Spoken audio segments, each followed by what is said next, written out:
Оюуны өмчийн тухай хууль 2020 оны 12 дугаар сарын 1-ний өдрөөс хэрэгжиж эхэллээ.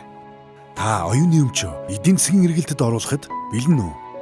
Оюуны өмч нь тодорхой хэмжээний баялаг, өмч хөрөнгө бөгөөд энэхүү баялаг нь технологийн шинжилгээг бий болгож улс орныг нийгэм эдийн засгийг урагшлуулан хөгжүүлэх хэрэгсэл болж байдаг. Та оюуны бүтээлээ үнэлүүлснээр барьцайлах, даатгалд хамруулах, аж ахуйн нэгж байгууллагууд дөрмийн сандаа тусгах, IPO буюу хувьцаа гаргах, хохирлын үнэлгээ хийлгэх боломжтой. Оюуны өмчийн онцгой эрхийг лицензийн гэрээ, франчайзинг гэрээ, мерчендайзинг гэрээ, эрх шилжүүлэх гэрээгээр шилжүүлэн авч ашиглана.